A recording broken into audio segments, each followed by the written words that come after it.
नमस्कार दोस्तों, मैं तपन कुमार झा आप सभी का बहुत स्वागत करता हूं हमारे आज की वीडियो में, जिसमें आप बात करने वाले हैं एक इंपॉर्टेंट टॉपिक के बारे में कि भाई विंडोज सर्वर कैसे इंस्टॉल करें और साथ में उसके बाद एक्टिव डायरेक्टरीज जो ओएससीपी का एक बहुत बड़ा पार्ट है, ठीक है ना, जिसका करने से आप ओएससीपी को क्लियर कर सकते हैं। तो उस चीज़ के बारे में बताऊंगा मैं आपको कि भाई पहले विंडोज सर्वर इंस्टॉल कैसे करना है और फिर नेक्स्ट वीडियो के अंदर बात करेंगे। और इसी सीरीज के अंदर हम लोग बात करेंगे बेसिकली कि ना कैसे आप एडी सर्वर को इंस्टॉल कर सकते हैं। जब आप एडी सर्वर को इंस्टॉलेशन समझते हैं तो आप तब आपको समझ में आता है कि ये जो रूल्स एंड रिस्पॉन्सिबिलिटीज होती है वो क्या होती है, कैसे इसके अंदर हमें फॉरेस्ट बनाना होता है, ठीक है ना, कैसे उसका नाम डिफाइन करना होता है, कैसे इंस्टॉलेशन करना होता है, कैसे सर्टिफिकेट इंस्टॉल करना होता है। उसके बाद फिर हम लोग यूजर कैसे अकाउंट कैसे क्रिएट करें, असाइन कैसे करें उनको डायरेक्टरीज वगैरह, वो सब चीज़ें हम लोग कवर करने वाले हैं इस सीरीज के अंदर, ताकि आपको ये जो कॉन्सेप्ट है कि भाई एडी होता क्या है। बहुत सारे लोग मैंने देखे हैं कि ना सीटीएफ के ऊपर है ना एडी को ब्रेक करते हैं, पर उनको पता है कि एडी बनता कैसे है। सबसे इंपॉर्टेंट बात ये, तो आज वीडियो में अपन वो कवर करने वाले हैं। पहले दिखाऊंगा मैं इंस्टॉलेशन। अगर आपने अपने वीएमवेयर के ऊपर इंस्टॉल नहीं कर रखा आपका विंडोज सर्वर, तो आप उसको पहले इंस्टॉल करें, उसके बाद जाके फिर आप एडी सर्वर बना सकते हो। चलिए ठीक है, बिना टाइम वेस्ट करे वीडियो को स्टार्ट करते हैं। वीडियो को लाइक नहीं करा तो लाइक कर देना ऐसे शानदार कंटेंट के लिए। साथ में एक और चीज़ कि ना, अगर आपको हमारे साथ में 1-to-1 कोर्स करना है, फॉर्म दे रखा ऊपर चैट बॉक्स में, जाके आप भर सकते हैं। चलिए ठीक है, स्टार्ट करते हैं। ठीक है, मैंने यहाँ पे वर्चुअल मशीन मेरा जो है VMware मैंने ऑन कर लिया है, ठीक है ना। मुझे जाना है, क्लिक करना है create a new virtual machine पे। जैसे ही मैं क्लिक करूंगा, क्लिक करने के बाद मेरे सामने दो ऑप्शन आएंगे, टिपिकल और कस्टम। रिकमेंड करते हैं कि आप है ना स्टार्ट करें टिपिकल वाले के साथ में, वरना काफ़ी कुछ कॉन्फ़िगरेशन आपको करनी पड़ेगी कस्टम वाले पार्ट में। अगर आपको बहुत डिटेल में नॉलेज है VMware को कैसे इंस्टॉल करा जाता है और आपको माइन्यूट लेवल पे कॉन्फ़िगरेशन के अंदर चेंजेस करने हैं, तो आप कस्टम कर सकते हैं, अदरवाइज आप टिपिकल पे जाएं। क्लिक करें नेक्स्ट वाले पार्ट में, यहाँ पे डिस्क इंस्टॉल करने का ऑप्शन आएगा। तो मेरे पास यहाँ पे मैंने ओएस कुछ डाल रखा है, तो मेरे पास यहाँ पे विंडोज सर्वर मैंने ऑलरेडी डाउनलोड करा हुआ है। इंटरनेट पे बहुत सारे सोर्स से आपको मिल जाएगा, ऑफिशियल वेबसाइट्स पे भी जाके आप ले सकते हैं ट्रायल वर्जन इसका। ठीक है, तो मैंने यहाँ पे क्लिक करा, क्लिक करके इसने दिखा दिया भाई विंडोज सर्वर 2019 डिटेक्ट हो चुका है। नेक्स्ट पे क्लिक करना है। उसके बाद देखो ये पूछ रहा है कि विंडोज प्रोडक्ट की, तो अभी मेरे पास नहीं है तो मैं इसको छोड़ देता हूँ। अभी मैं इसको by default data centre install कर रहा हूँ, ठीक है ना। आप चाहो तो स्टैंडर्ड भी कर सकते हो, बाकी डेटा सेंटर आप इंस्टॉल करें प्रेफर्ड रहता है। फुल नेम दे रखा है मैंने ASDCS। पासवर्ड मैंने अभी ऑप्शनल कर दिया है, ठीक है ना। बताऊंगा मैं आपको, जब आप कोई भी सॉफ्टवेयर को, कोई भी सर्वर को आप बाय डिफॉल्ट मतलब डिफॉल्ट कॉन्फ़िगरेशन के साथ में आप इंस्टॉल करते तो उस कंडीशन में शायद आप प्रॉपर चीज़ें ना चला पाए।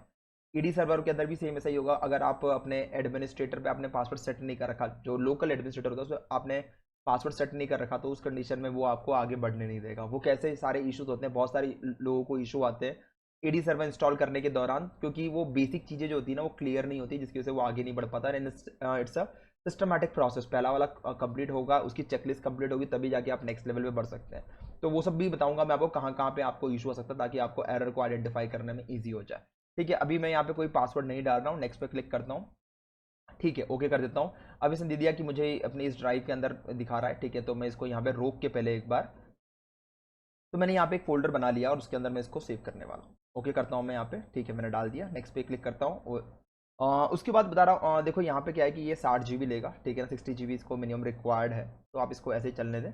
और split virtual disc into multiple pieces, आप चाहे तो करो, वरना फर्स्ट वाला भी कर सकते हो। तो मैंने तो ये कर दिया ताकि थोड़ी स्टेबिलिटी रहे। अब ये दे रहा है कि मुझे बाय डिफॉल्ट इसमें देखो यहाँ पे दे रखा है मेमोरी 2 GB, ठीक है ना। 2 GB के ऊपर ये बहुत सारे लोग बोलते हैं कि नहीं चलता, चल जाता है, आपका बेसिक काम हो जाता है। अगर आपके रैम कम है, अगर 8 GB रैम है, तो 2 GB ही प्रेफर करता हूँ मैं आपको विंडोज सर्वर, क्योंकि आप हमेशा नहीं चलाओगे इसको, कभी कभार चलाओगे। 2 GB सफिशियंट होता है। कभी आपको लगता है कि मेरा सिस्टम लैग कर रहा है, मतलब कि अब मेरा विंडोज सर्वर अगर लैग कर रहा है, उस कंडीशन में आप इसको 4 GB कर सकते हैं, ठीक है ना। तो अभी मैं बाय डिफॉल्ट रहने दे रहा हूँ इसको, मैं कोई चेंजेस नहीं कर रहा हूँ, और क्लिक करता हूँ फिनिश बटन पे। अभी ये इंस्टॉल होना शुरू होएगा। इंस्टॉलेशन के दौरान कुछ चीज़ों का ध्यान रखना पड़ता है। ये इंस्टॉल करना और विंडोज़ को इंस्टॉल करना बात बराबर है, मतलब ज़्यादा कोई अंतर नहीं आता। अभी आप देखेंगे तो समझ में आ जाएगा कि हाँ, तो अपन भाई कैसे इसको इंस्टॉल कर रहे हैं अपन, और क्या क्या चीज़ें इसके अंदर रहती है। ठीक है, तो अपन ने सेटअप एम्बेडेड स्टार्ट कर दिया। ठीक है, पहला वाला ऑप्शन क्लिक करा अपन ने। यहाँ पे कंट्रोल प्लस ऑल्ट करके आप की को बाहर ला सकते हैं, और फिर अंदर क्लिक करके आप सीधे जा सकते हैं। ठीक है, मैं इसको यहाँ क्लिक कर देता हूँ, चलेगा। ठीक है, तो चलने देते हैं। यहाँ पे साइड में इसको हटा देता हूँ मैं। ठीक है, तो अब ये कुछ आपसे कुछ डिटेल्स वगैरह मांगेगा आपको, ठीक है ना। वीडियो को देखते रहें, एंड तक देखेंगे तो समझ में आ जाएगा, बीच में स्किप मत करना। कुछ छोटी छोटी स्टेप्स होती है जो आगे जाके ना बाय डिफॉल्ट में चेंजेस आपको करनी पड़ती है, तो दिक्कत आ जाती है वरना। ठीक है, तो अब यहाँ पे दे रहा है जनरेशन 2, ठीक है। अब अपन इंस्टॉल करना इसको स्टार्ट कर रहे हैं। इनिशियली ये अपने पास ऑप्शन देगा कुछ, ठीक है। सेटअप इज स्टार्टिंग, थोड़ा टाइम लेता है, ठीक है ना। वीडियो को बीच में पॉज करता रहूँगा जहाँ पे बहुत ज़्यादा टाइम ले रहा होगा, ताकि उतना टाइम आपका ख़राब ना हो। वेट कर लेते हैं इसका। दिख रहा होगा कुछ अप्रॉक्सीमेटली ये कुछ 30 to 35 सेकंड्स लेगा, ठीक है ना, ये फर्स्ट ऑप्शन आने में, ठीक है ना। यहाँ पे हमारे पास ऑप्शन आ चुका है, डेस्कटॉप एक्सपीरियंस ले लिया अपन ने, यहाँ पे स्टैंडर्ड वाला वर्जन अभी ले रहा है, ठीक है। चलो आ जाओ, नेक्स्ट पे क्लिक करते हैं। नेक्स्ट पे क्लिक करा, नेक्स्ट पे क्लिक करने के बाद अपन को ये ऑप्शन देगा, थोड़ा स्लो चलेगा, प्रोसेस बता दूँ मैं आपको पहले ही, ठीक है, थोड़ा धीरे धीरे चलेगा पर कोई दिक्कत नहीं है। मतलब ये अप्रॉक्सीमेटली पूरा टाइम जो लेगा ये कुछ 30-45 मिनट्स लेगा, ठीक है ना। अभी डायरेक्टली इसने कॉपी करना, इंस्टॉल करना चालू कर दिया, बड़ा इजी सा प्रोसेस है, बहुत कोई हार्ड नहीं है। पर हाँ, इसको जब आप है ना, अभी तो मैं VMware पे कर रहा हूँ तो बहुत सारे ऑप्शन इसने गायब कर दिए बीच में, पर जब आप इसको एक डेडिकेटेड मशीन में डालेंगे तो आपको काफ़ी सारे इश्यूज आएंगे, मतलब काफ़ी सारे बीच में ऑप्शंस आते हैं जो बेसिकली होते हैं नेक्स्ट नेक्स्ट नेक्स्ट करते चलो, लेकिन बहुत कुछ करने की ज़रूरत नहीं होती उसके अंदर। अब ये इसको इंस्टॉल कर रहा है, थोड़ा टाइम लेगा ये और इंस्टॉल हो जाएगा, ठीक है ना। अभी इसमें लास्ट में देखते हैं, मैं कोई ऑप्शन वगैरह नहीं मांगता ही नहीं मांगता, क्योंकि सेटअप के दौरान नहीं मांगेगा। थोड़ा सा वेट कर लेते हैं और मैं थोड़ी वीडियो को पॉज करता हूँ ताकि आपको एंड का डायरेक्ट रिजल्ट दिखाता हूँ कि जब ये पूरा रन हो जाएगा, मतलब ये सारा इंस्टॉलेशन जो अभी जैसे ये फाइल को इंस्टॉल कर रहा है, फिर ना इंस्टॉल करेगा फीचर, फिर अपडेट करेगा और फिर फिनिशअप कर देगा। फिनिशअप करने के बाद में वीडियो को कंटिन्यू करता हूँ। वैसे पूरा कंप्लीट होने के बाद अप्रॉक्सीमेट इसको लगाए कुछ ना 20 से 25 मिनट लगाए पूरा कंप्लीट होने के अंदर, और कंप्लीट होने के बाद अब ये जो है विंडोज़ को लोड करना शुरू कर रहा है। तो लेट्स सी अब हमारे सामने क्या क्या ऑप्शंस आते हैं जिसके थ्रू हमें क्या क्या चीज़ें इसमें और कन्फिगर करनी है। तो थोड़ा सा लोड ले रहा है ये, इस तरीके से डिवाइस को ये रेडी कर रहा है, ठीक है। अब इसके अंदर बीच में हमारा कोई इंटरफेरेंस नहीं होता, बस आपको बैठ के देखना होता है, ठीक है ना। थोड़ा सा अगर आप इसको जब फिजिकली में इंस्टॉल करने जाएंगे, मतलब एक लैपटॉप के ऊपर जब आप डायरेक्टली डाल रहे हैं बिना वर्चुअल मशीन के, बिना वर्चुअल मशीन के बिना, तो उस कंडीशन में आपको थोड़ा सा कुछ हो सकता है कि आपको कुछ अदर ऑप्शंस देखने के लिए मिले। अगर आप बोलेंगे, रिक्वेस्ट करेंगे, तो मैं डेफिनेटली उसके ऊपर भी वीडियो लेकर आऊँगा कि पर उस कंडीशन में मुझे अपने मोबाइल से ना रिकॉर्ड करना पड़ेगा, क्योंकि सिस्टम जो है रीस्टार्ट होता है जब आप फिजिकल मशीन पर डालते हैं। और बाकी जब आप वर्चुअल मशीन में करते हैं तो इसका इंस्टॉलेशन बड़ा ही फ्लॉलेस होता है, आपको बहुत चीज़ें करने की ज़रूरत नहीं पड़ती है, ऑटोमेटिकली ये सारी चीज़ें ले लेता है। तो कंप्लीट होने के बाद अभी ये रीस्टार्ट ले रहा है, जैसे उसने पूरा कंप्लीट करा प्रोसेस को, अब ये रीस्टार्ट ले रहा है सिस्टम को। और मतलब अगर आप देखेंगे तो इंस्टॉलेशन के दौरान काफ़ी टाइम ये रीस्टार्ट होता है, ठीक है ना। तो आप इसको रीस्टार्ट होने दीजिए, ठीक है ना। एक बार स्टार्ट हो गया, जैसे ये वेलकम पेज पे आ जाएगा तो फिर अपन इसको कंटिन्यू करते हैं। तो डायरेक्टली अभी यहाँ पर आ चुका है, देखेंगे आप, तो स्टार्ट करने के बाद इसके बीच में कोई भी इंटरफेरेंस नहीं था, सीधे सीधे इंस्टॉल हो रहा था ये। तो आपको कुछ करने की जरूरत नहीं, you have to just sit and अभी ये इसको स्टार्टअप करना स्टार्ट कर रहा है। तो आपको वेट करना है और उसमें कुछ करने की जरूरत नहीं है आपको अभी, ठीक है। दिख रहा होगा आपको सामने, सीधे सीधे ही आपको सीधे मशीन पे लैंड कर जाएगा। तो वर्चुअल मशीन पे एक विंडोज सर्वर को इंस्टॉल करना बड़ा ही ईजी है। अगर आप यहाँ पे आप एक्सप्लोर करेंगे तो यहाँ पे काफ़ी सारे ऑप्शंस मिल जाएंगे। इवन ये पहले ही अपना विंडोज़ जो अपना सर्वर मैनेजर है वो ओपन कर देगा आपके सामने, ताकि उसमें जाके आप काफ़ी सारे जो सर्वर्स हैं वो क्रिएट कर सकते हैं। आपने सुना होगा FTP सर्वर, DNS सर्वर, और भी बहुत सारे सर्वर्स होते हैं। AD सर्वर्स जो हम एक्टिव डायरेक्टरी हम लोग बनाने वाले हैं वो इसी के अंदर बनाएंगे हम लोग, ठीक है। यहाँ पे क्लिक करता हूँ मैं। स्टार्ट में थोड़ा सा स्लो रहेगा क्योंकि अभी जस्ट ये बूटअप हुआ है और उसके बाद थोड़ी फाइल्स वगैरह को बैकग्राउंड में ये प्रोसेस करता है। तो स्टार्टिंग फेज में अगर आप देखेंगे तो स्टार्टिंग में थोड़ा टाइम लेगा। दिख रहा होगा आपको सामने सर्वर मैनेजर खुल चुका है। ये सर्वर मैनेजर ही इसको विंडोज़ नॉर्मल मशीन मतलब क्लाइंट मशीन से अलग करता है, क्योंकि इसके अंदर पॉसिबिलिटी होती है कि आप काफ़ी सारी सर्विसेज को होस्ट भी कर सकते हैं। विंडोज़ में क्या होता है, विंडोज़ हमारा जो नॉर्मल सिस्टम होता है उसके अंदर सिर्फ आप क्लाइंट ऑपरेटिंग सिस्टम होता है, वहाँ पे आप रिक्वेस्ट कर सकते हैं। और विंडोज सर्वर के अंदर काफ़ी सारी इनबिल्ट सर्विसेज होती है जिसको प्रॉपर्ली कन्फिगर करने के बाद आप उन सारी सर्विसेज को यूटिलाइज भी कर सकते हैं। जैसे मान लो पोर्ट नंबर 21 पे FTP काम कर रहा है, वेब सर्वर काम कर रहा है HTTP पे, तो DNS काम कर रहा है। ऐसे बहुत सारे सर्वर्स हैं, अभी दिखाऊंगा मैं आपको थोड़ा सा एक वन बाय वन, थोड़ा सा इसका आइडिया दूंगा कैसे इसको इंस्टॉल करते हैं, क्या चीज़ें रहती है। एंड देन फिर आगे बढ़ेंगे हम लोग हमारे एक्टिव डायरेक्टरीज की तरफ से। अभी दिख रहा होगा पीछे बैकग्राउंड के अंदर ये VMware का टूल जो है वो इंस्टॉल करना है, वो करना जरूरी है। अगर आप नहीं करेंगे तो उस कंडीशन में आप इसको फुल स्क्रीन नहीं कर सकते। अभी दिख रहा होगा मेरी स्क्रीन बड़ी छोटी सी नजर आ रही है, तो इनिशियली आप ना इसको जो VMware के टूल है इसको इंस्टॉल कर लेना, ताकि आपको फ्लॉलेस काम हो जाए आपका। प्लस कॉपी पेस्ट करना बाहर से अंदर, वो सारे काम ये ड्राइवर के थ्रू ही करता है। तो इसके लिए आपको VMware का ड्राइवर इंस्टॉल करना पड़ता है। कुछ कंडीशन के अंदर ये ऑटोमेटिकली दिख रहा होगा आपको। अभी ये स्क्रीन थोड़ा सा छोटी और बड़ी होगी, रेजोल्यूशन को सेट कर रहा है वो, ठीक है। दिख रहा होगा अभी अब बड़ी हो चुकी है अपने आप ही। ये सब अपने आप ही करेगा, उसको कुछ करने की जरूरत नहीं है। अगर इन केस अगर ये किसी भी वजह से अगर इंस्टॉल नहीं हो पा रहा, तो यहाँ पे ऊपर भी ऑप्शन दे रखा होता है। यहाँ पे VM पे क्लिक करके आप यहाँ पे अभी जैसे लिखा रहा है कि कैंसिल VMware टूल इंस्टॉलेशन, क्योंकि ऑलरेडी मेरे यहाँ पे चल रहा है। आप इस पर अगर मान लो आपके नहीं चलेगा तो आप यहाँ पे क्लिक करेंगे इंस्टॉल VMware टूल इंस्टॉलेशन पे, तो इंस्टॉल होना शुरू हो जाएगा। अब ये बोल रहा है कि इसको रीस्टार्ट होना पड़ेगा एक बार, अगर इसको सेट करना है तो मतलब ठीक है, कोई दिक्कत नहीं है। इसको रीस्टार्ट करने देना ताकि जो भी सेटिंग्स इसने करी है ड्राइवर को लेके वो सब प्रॉपरली इंस्टॉल हो जाए, और उसके बाद आपका जो विंडोज सर्वर 2019 है वो आराम से चलना शुरू हो जाए।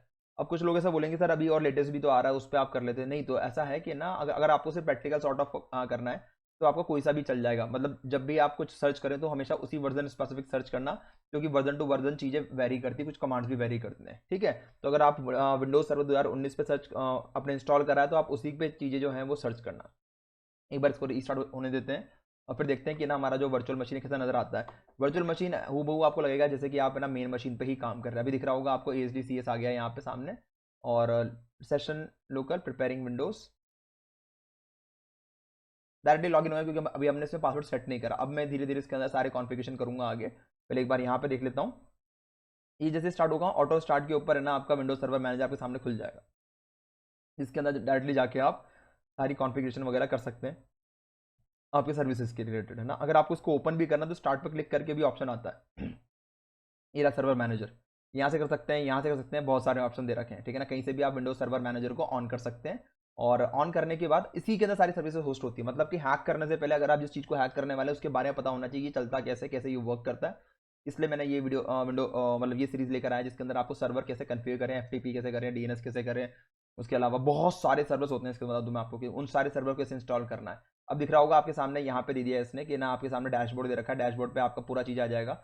इनिशियली आपको अगर क्विक स्टार्ट करना है तो कन्फिगर दिस लोकल सर्वर, उसमें फिर ऐड रोल्स एंड फीचर्स पे जाना है, फिर add other service to manager, और फिर क्रिएट अ सर्वर ग्रुप, और फिर connect this to the cloud service. तो अब क्लाउड सर्विस से भी आप इसको कनेक्ट कर सकते हो।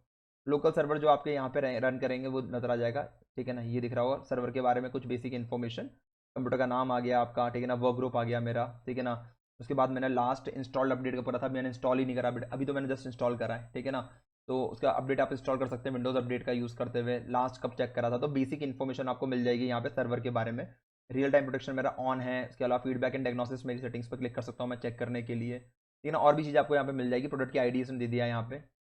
2 GB रैम में यूज़ कर रहा हूँ। उसके अलावा टोटल डिस्क मेरा कुछ 60 GB के आसपास है, ठीक है ना। हार्डवेयर इन्फॉर्मेशन दे दिया, मेरा ऑपरेटिंग सिस्टम के बारे में इन्फॉर्मेशन दे दिया। उसके बाद दिख रहा होगा आपको यहाँ पे रिमोट मैनेजमेंट मैंने अभी डिसेबल कर रखा है, मैं सर इनेबल कर रखा है।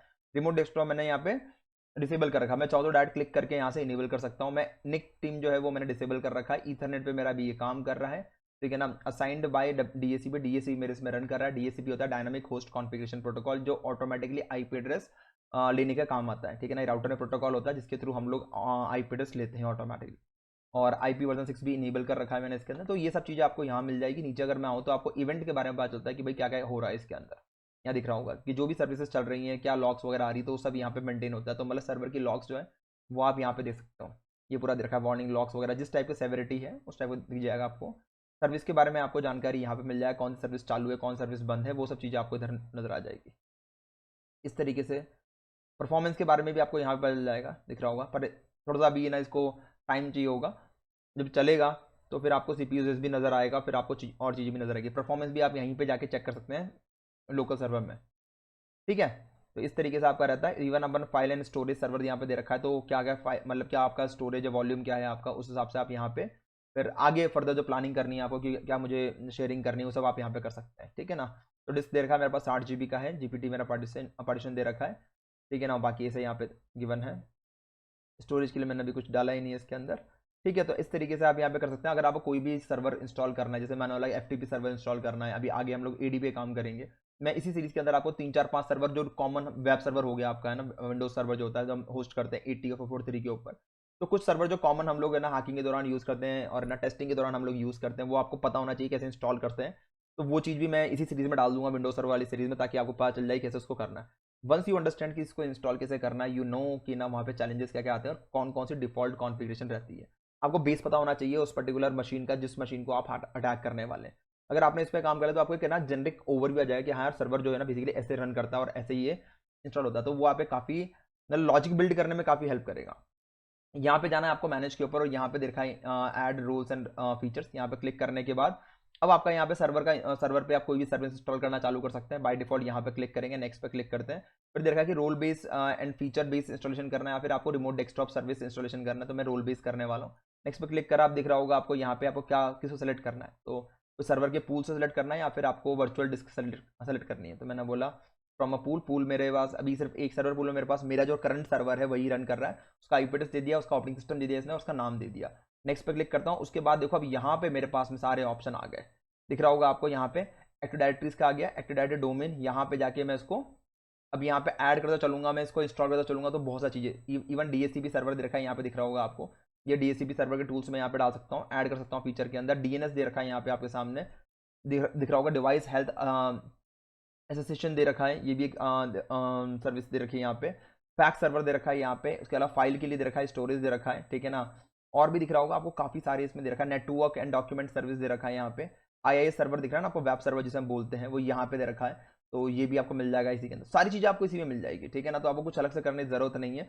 और अब इसको नेक्स्ट वीडियो में देखेंगे अपन कैसे इसको इंस्टॉल करना है। आई होप आपको वाली सीरीज जो है काफी अच्छी लगेगी, और इसी के अंदर मैं आगे अब नेक्स्ट वीडियो मेरी प्रिसाइजली रहेगी आपके जो एडी सर्वर है उसके ऊपर कैसे उसको इंस्टॉल करें, बेसिक कॉन्फ़िगरेशन क्या होती है, ताकि आप अपने सर्वर को चला सके और आपको अदर नेटवर्क में जितने भी यूजर्स हैं आप उसको कनेक्ट कर सकें एक ही सेम कंट्रोलर की हेल्प से। तो वो सब चीज़ें मैं बताऊंगा नेक्स्ट वीडियो के अंदर।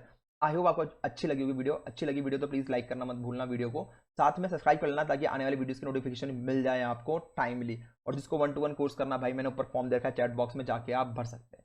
चलिए ठीक है, आज की वीडियो को यहीं पे खत्म करते हैं, इस वीडियो के लिए इतना ही। Thank you, have a nice day, bye bye, good night, बखैर, मिलते हैं फिर नेक्स्ट वीडियो के अंदर। जय हिंद, जय भारत।